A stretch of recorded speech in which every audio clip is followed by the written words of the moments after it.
Hai guys, perkenalkan nama saya Hikmah Purba. Saya mahasiswa dari Universitas 17 Agustus 1945.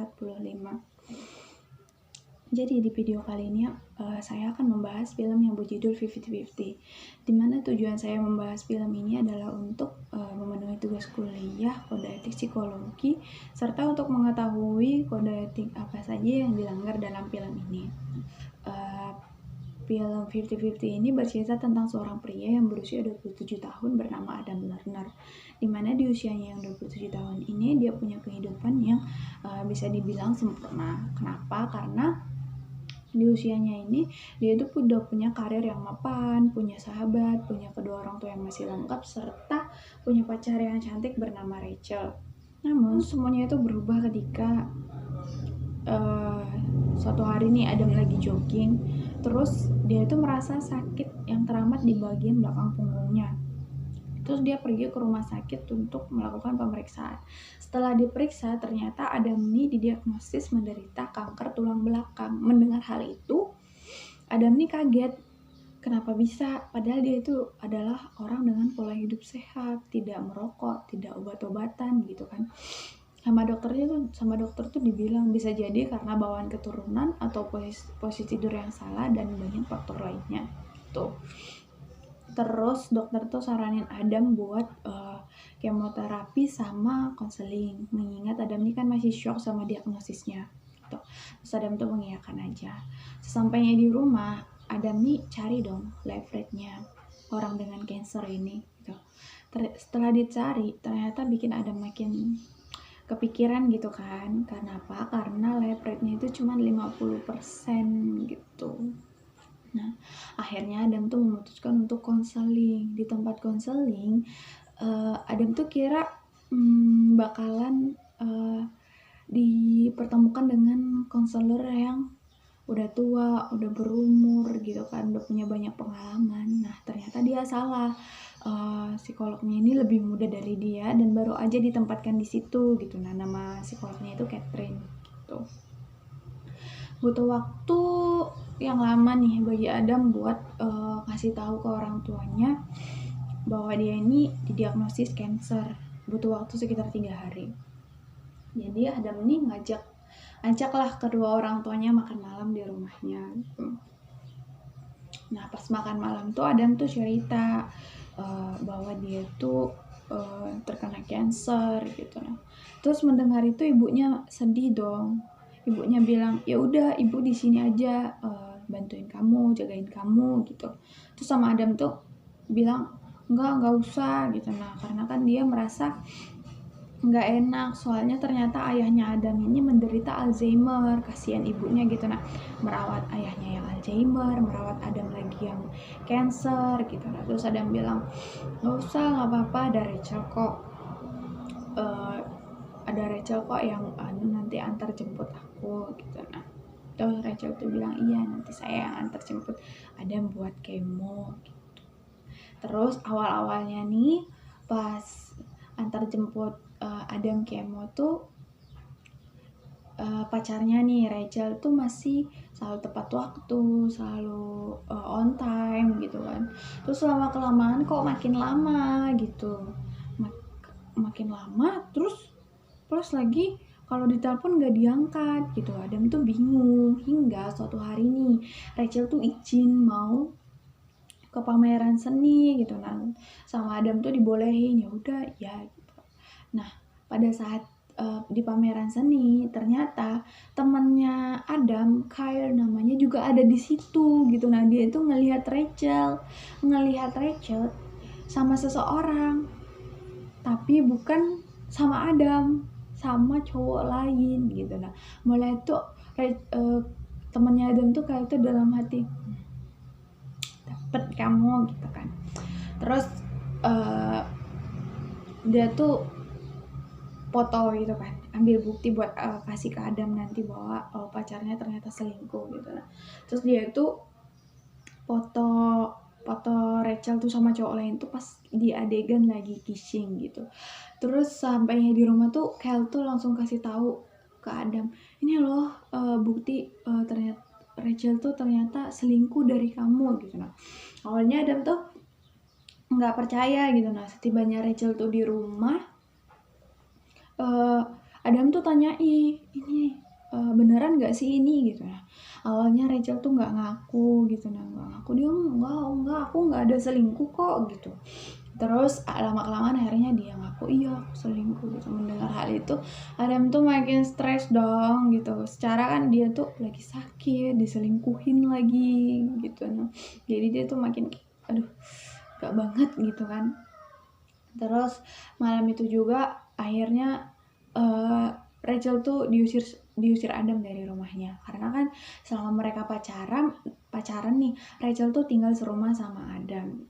Jadi setelah itu Adam pergi konseling, besoknya dia pergi konseling karena Catherine ini masih baru, psikolognya ini dia tuh dengerin Adam cerita nih, dia cerita, dia bingung juga kan mau ngomong apa, dia cuma bisa bilang ya udah semangat, kamu bisa sembuh kok. Mendengar hal itu gitu, Adam nih langsung ya, siapa sih yang nggak marah cuma dikasih tahu itu doang, padahal posisinya dia itu udah tertekan banget gitu kan, udah stres banget gitu. Nah jadi di kemo sama konselingnya Adam ini kan masih berlanjut nih, tapi bolak-balik kemo sama konseling itu Adam tuh naik bis gitu ya, gitu, naik bis kan karena karena nggak sama Rachel lagi gitu. Jadi suatu hari nih pas Adam pulang konseling dari Catherine nih, Rachel tuh lihat Adam tuh, terus ngajakin Adam buat diantar pulang. Rachel bilang, kamu mau ikut kah gitu. Terus sama Adam, enggak usah, nanti kejauhan kamu kalau muter balik gitu. Nah terus Rachel tuh bilang, aku nggak suka kalau ada yang nolak permintaan aku. Terus sama Adam tuh ya udah akhirnya diiyakan kan. Terus di mobilnya itu Adam tuh lihat di mobilnya Rachel kan, terus dia bilang, kok mobilmu kotor banget sih gitu, nah banyak sampah gitu. Terus Rachel tuh bilang, dia bilang, iya aku nih sibuk di rumah sakit ngurusin pasien gitu. Terus kan Rachel ini bilang, kalau kenapa-napa, kalau mau muntah bilang aja, nanti aku berhentiin gitu. Terus Adam nih pura-pura dia tuh berhenti gitu, dia minta berhenti. Terus Rachel nih berhenti pas banget dekat tempat pembuangan sampah. Nah sama Adam nih dia langsung bawa sampahnya dari mobil Rachel tuh, terus dia buang. Terus Rachel tuh kayak kamu ngapain gitu, tapi akhirnya dia bilang ya udah makasih gitu. Nah terus akhirnya diantarlah, setelah itu diantarlah Adam nih sampai ke rumah. Nah sampainya di rumah, Rachel nih kasih Adam nomor teleponnya. Rachel bilang, kalau misalnya kamu butuh sesuatu ya udah telepon aku aja gitu. Nah terus sama Adam nih bilang ya udah, iya makasih gitu. Terus akhirnya nih Adam setelah diantar sama tuh sama Kyle temennya tuh pergi minum, mereka keluar gitu. Nah temennya ini Kyle nih kayak udah mabuk gitu loh, kayak udah setengah hilang sadar gitu. Terus Adam nih nanya, kamu bisa nyetir nggak? Kalau nggak bisa aku aja gitu. Terus Kyle nih bilang bisa katanya kayak gitu, karena dia tuh nggak percaya, soalnya kan Adam tuh nggak punya SIM, terus nggak bisa bawa mobil gitu.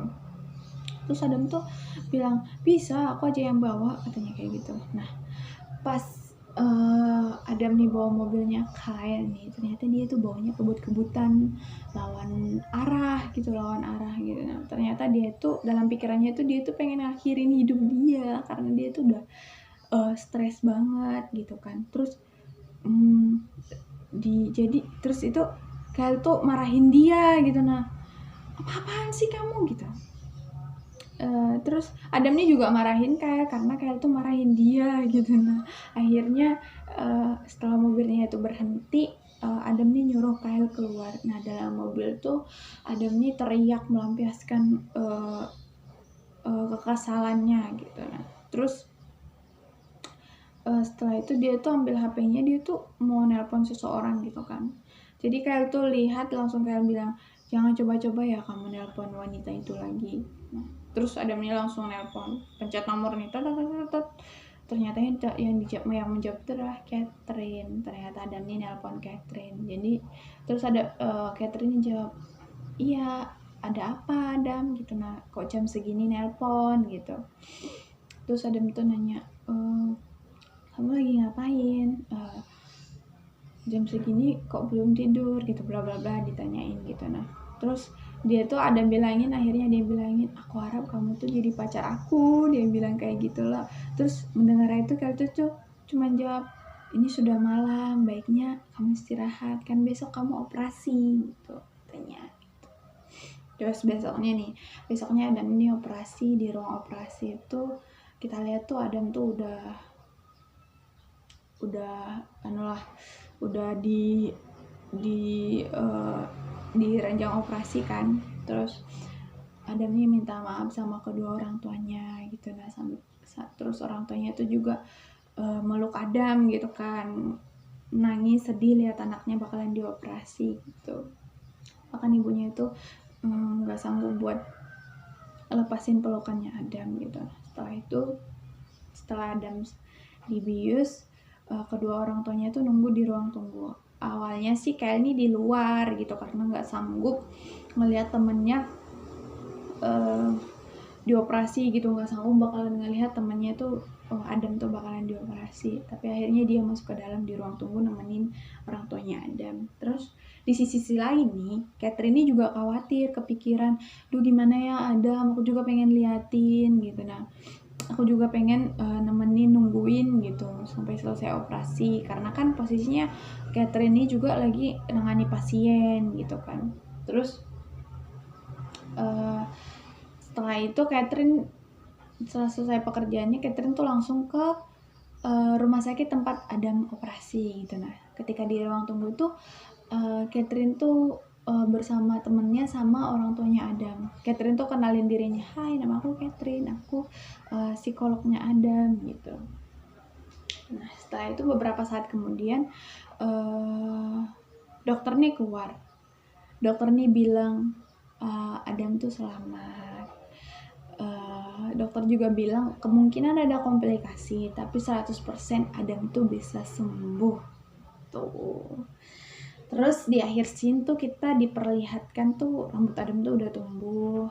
Terus ada Kyle juga, Kyle tuh lagi ngolesin obat penghilang luka di bekas operasinya Adam gitu. Nah terus tiba-tiba ada yang ketok tok tok tok, siapa tuh gitu ya.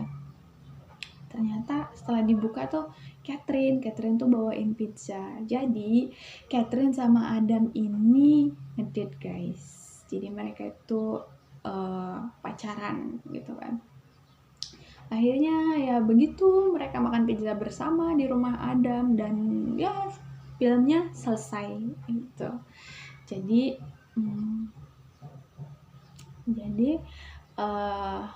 kalau kita melihat dari berdasarkan kode etik psikologi tuh ini termasuk pelanggaran ya. Pelanggarannya di mana? Yaitu ketika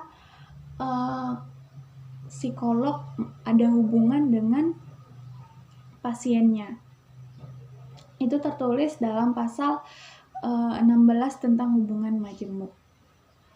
Psikolog dan atau ilmuwan itu tidak boleh melakukan atau terjadi hubungan di antara mereka, karena itu bisa terjadi bias gitu. Nah bias terhadap kondisi pasien gitu. Nah sedangkan di film kita lihat si Catherine yang seorang psikolog melakukan ada hubungan gitu dengan Adam yang pasien gitu. Jadi seharusnya nggak boleh. Jadi demikian review saya tentang film 50-50. Mohon maaf jika ada kata yang salah karena tidak ada manusia yang sempurna. Akhir kata saya ucapkan terima kasih. Bye.